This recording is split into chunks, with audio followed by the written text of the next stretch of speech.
नमस्कार मित्रांनो, God is everything या चॅनेलमध्ये आपल्या सर्वांचे सहर्ष स्वागत. आज आपण बघणार आहोत नवनाथ चरित्र व कथेचा अध्याय 6वा, ज्याचं नाव आहे मच्छिंद्रनाथास कालिकास्त्र अवगत. तर चला सुरू करू. 12 मल्हार पवित्र अशा तीर्थस्थळी मच्छिंद्रनाथाने अष्टभैरवांना स्वसामर्थ्याची खात्री देऊन देवीचा आशीर्वाद मिळवला. त्यानंतर कुमारदैवत तीर्थ करून कोकणामध्ये कुडाळ प्रांती अडूळ या गावी येथे येऊन राहिला. या गावाच्या बाहेर महाकालिका दैवत आहे. त्या देवीच्या दर्शनासाठी मच्छिंद्रनाथ गेला. ते कालिका दैवत अतिशय खडतर असून शंकराच्या हातातील कालिका अस्त्राची तेथे प्रतिष्ठापना केलेली आहे.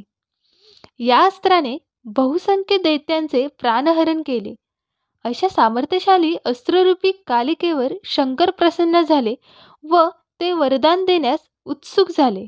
तेव्हा कालिका देवीने वर मागितला की मला आजपर्यंत सांगितलेली सर्व कामे मी केलेली आहेत, तरी मला येथेच विश्रांती घेऊन द्यावी.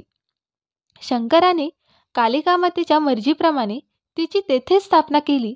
कालिका मातेच्या दर्शनासाठी मच्छिंद्रनाथ देवालयात गेला आणि त्याने देवीचे यथासांग दर्शन घेऊन प्रार्थना केली की हे मातोश्री, मी आत्तापर्यंत मंत्रकाव्य केले आहे, तरी त्यास तुझे सहाय्य व्हावे आणि विद्या ती सतत माझ्या हाती राहावी. त्या कवित्व शक्तीस तू गौरवून आशीर्वाद द्यावा आणि ती उत्कर्षाप्रत न्यावीस. ही प्रार्थना ऐकल्यावर देवी खूपच रागवली, कारण कालिका अस्त्रास पूर्वी खूप श्रम झाले होते आणि त्यामध्ये मच्छिंद्रनाथाचे बोलणे ऐकल्यावर अग्नीमध्ये तूप पडल्यासारखे झाले होते. ती अत्यंत क्रोधाविष्ट होऊन मच्छिंद्रनाथास म्हणाली, अरे नष्टचर्या, अधपता, मला अतिशय श्रम झाले आहेत. असे असताना मला तू अधिकच दुःख देऊ पाहतोस काय? कवित्व विद्या प्राप्त केलीस, शिवाय तू माझ्यापाशी वरदान मागत आहेस. हे आरामदायक निवासस्थान पाहून मी येथे राहावयास आले आणि तू मला त्रास देण्यासाठी परत इथे आला आहेस. दुरात्म्या, तुला काय म्हणावे? चल निघ. माझ्या डोळ्यांसमोर उभा राहू नकोस. तू इथून मुकाटपणे निघून जा. न गेलास तर तुला मी शिक्षा करीनच आणि विनाकारण प्राणास मुकशील. हे देवीचे भाषण ऐकून मच्छिंद्रनाथ देवीस शांतपणे म्हणाला, देवी, मी प्राणास मुकेन ही गोष्ट तू तुझ्या स्वप्नी सुद्धा आणू नकोस, कारण सूर्यबिंब अत्यंत लहान दिसते, परंतु ते त्रिभुवनास प्रकाश देते. त्याचप्रमाणे मी माझे सामर्थ्य दाखवून तुला काही क्षणांमध्ये वश करू शकतो. ते करू शकतो की नाही ते तू पहा आता. यावर कालिका माता म्हणाली, हे भ्रष्टा, तू कान फाडून हातात कंकणे घालून कपाळात शेंदूर फासून आलेला आहेस. असे असता येऊन मला घाबरवीत आहेस. पण लक्षात ठेव, या तुझ्या धमकावणीस मी घाबरत नाही. तुझ्या जन्मापासूनची माहिती मला आहे. तू बोलून चालून एका कोळ्याचा मुलगा, मासे मारून पोट भरणारा. ते काम सोडून कशाला दिलेस? तुझ्यासारख्या दरिद्र्याला कशाला हवी आहे अस्त्रविद्या? तुला वाटत असेल की मी मोठा पराक्रम करून सर्व भूतावळ वश केली, तशा प्रकारे या देवीलाही वश करीन. पण मी त्यापैकी नाही, हे तू निश्चितच समज. मी विषअस्त्र आहे. किंचितही वाकडी नजर करताच सर्व ब्रह्मांड मी उलतापालता करून लोळवीन. अशा इथे तू कसला अभिमान धरतोस? तेव्हा मच्छिंद्रनाथ म्हणाला, देवी, मी सांगतो ते तू ऐक. वामनास बळी एका तुच्छ चिलटासारखी मानित होता, परंतु त्यास शेवटी पाताळलोकीत जावे लागले. तेव्हा तू विचार कर. हे भाषण ऐकून देवी खूप रागवली आणि त्यास म्हणाली की तुझ्या ठिकाणी असे कोणते सामर्थ्य आहे ते तू मला दाखवच. तेव्हा मच्छिंद्रनाथ म्हणाला, तू श्री शिवशंकराच्या हातामध्ये राहून महान पराक्रम केले आहेस व त्याचा दिमाग तू मला दाखवित आहेस.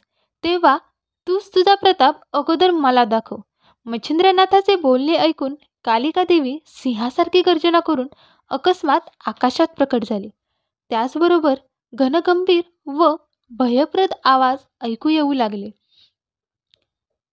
हे जोगड्या, आता तू स्वतःला सांभाळ आणि आपले प्राण वाचव. वज्रस्त्राने जसा पर्वताचा चुराडा होतो, तसा तुझ्यामुळे या पृथ्वीचा होईल. कारण मी आज पृथ्वीचा नाश करण्यास सिद्ध झाले आहे. तर तुझा आता टिकाव कसा लागेल? अशा प्रकारची बरीच धमकीची बोलणी मच्छिंद्रनाथाने ऐकली व तो म्हणाला, तू तुझ्या मनास येईल ते बोललीस, तरी त्याने माझे काहीच वाकडे होणार नाही. मच्छिंद्रनाथाने विभूती हातात घेऊन वासव शक्तीचा मंत्र जपला व ती विभूती आकाशात फेकली. ते देदीप्यमान अस्त्र आणि शंकराच्या हातची कालिका किंवा भद्रकाली अस्त्र, या दोघांचे घनघोर युद्ध सुरू झाले.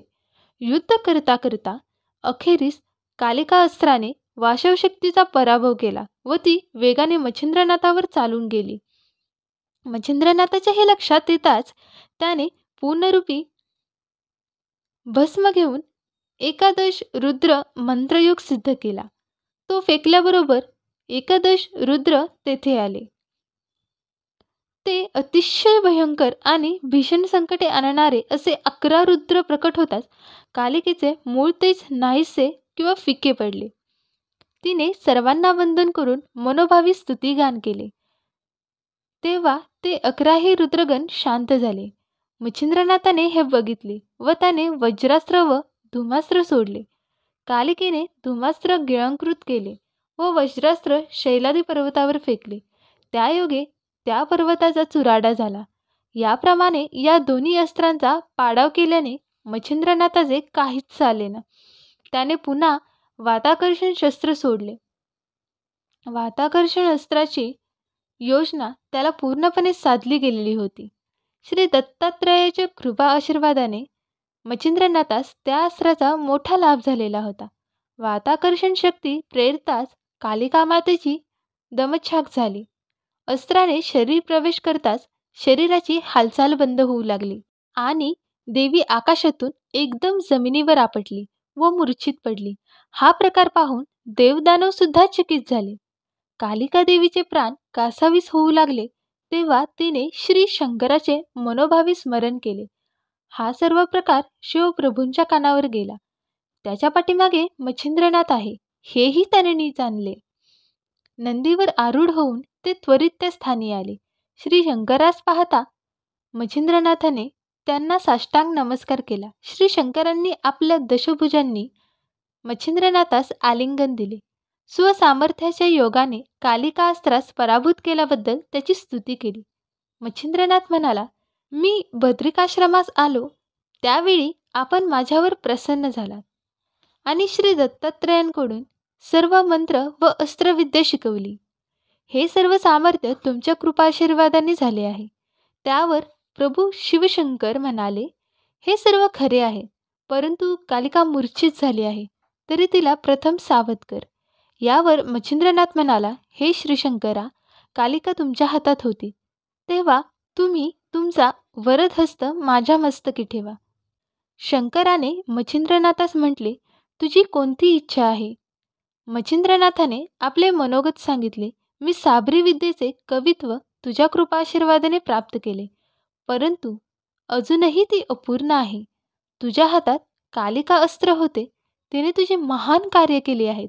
तशी ती माझ्या हाती राहून असंख्य कार्य करावीत व माझ्या मंत्रकार्यात तिने माझ्या उपयोगात पडावे. कारण त्यायोगे शुक्राचार्याने संजीवनी विद्या कचास दिली. त्याप्रमाणे कालिका अस्त्र माझ्या हाती राहिले तर अत्यंत समाधानी वृत्तीने राहून मी जगत्कार्य करेन. श्री शंकर म्हणाले, मच्छिंद्रनाथा, अरे मी सुद्धा सर्वस्वी तुझाच आहे, तुलाच अनुकूल आहे. अगोदर कालिकेला तू सावध कर, मी कालिकेस तुझ्या स्वाधीन करीन. श्री शंकराचा कृपाशीर्वाद मिळताच मच्छिंद्रनाथाने श्री शंकरांना मनोभावे वंदन केले आणि वातास्त्र मंत्राचा जप करून वाताकर्षण अस्त्र मागे घेतले. त्याचबरोबर कालिका देवी सावध झाली व उठून इकडे तिकडे पाहू लागली. साक्षात श्री शिवशंकरांना पाहताच तिने साष्टांग दंडवत घातला व प्राणरक्षण केल्याबद्दल ही करुणाघन श्री शिवाची प्रार्थना व स्तुती करू लागली. स्तुती ऐकून श्रीशंकर कालिकेस म्हणाले की माझे तुझ्याजवळ एक मागणे आहे, ते तू मान्य करावेस. यावर कालिका म्हणाली, काय मागणे आहे ते तरी सांगावे. श्री शंकर म्हणाले, हे कालिके, तू माझ्या हाती राहून माझी मोठी मोठी कामे केली आहेस. त्याचप्रमाणे मच्छिंद्रनाथाच्या स्वाधीन राहून जगाच्या कल्याणासाठी तू त्यास सहाय्य करावे. यावर कालिका माता सौम्य स्थित करीत श्री शंकरास म्हणाली, हे शंकरा, मी तुझ्या पायाची दासी. तू सांगशील त्या ठिकाणी, तू सांगशील तशी कामे मी करीन. माझी तू आर्जवे कशाला करतोस? तू हुकूम करावा, मी तो पाळावा. मला तुझी आज्ञा प्रमाण आहे. यानंतर तिने मच्छिंद्रनाथास बोलवले. तो येताच देवीने त्यास जवळ केले व प्रेमाने आलिंगन दिले व त्यास सांगितले की मी आता सर्वस्वी तुझीच आहे. तुला मी सर्व प्रकारचे सहाय्य करेन. अशा प्रकारे मच्छिंद्रनाथाने व श्री शंकराने तिचे समाधान केले. 3 दिवस मच्छिंद्रनाथ व श्री शंकर कालिका मातेकडे राहिले व त्यानंतर श्री शंकर कैलासास गेले. मच्छिंद्रनाथ देवीस विचारून गदातीर्थी हरीश्वरस गेला आणि इथे अध्याय 6 समाप्त होतो. तर आपण पुढच्या व्हिडिओमध्ये बघणार आहोत अध्याय 7. धन्यवाद.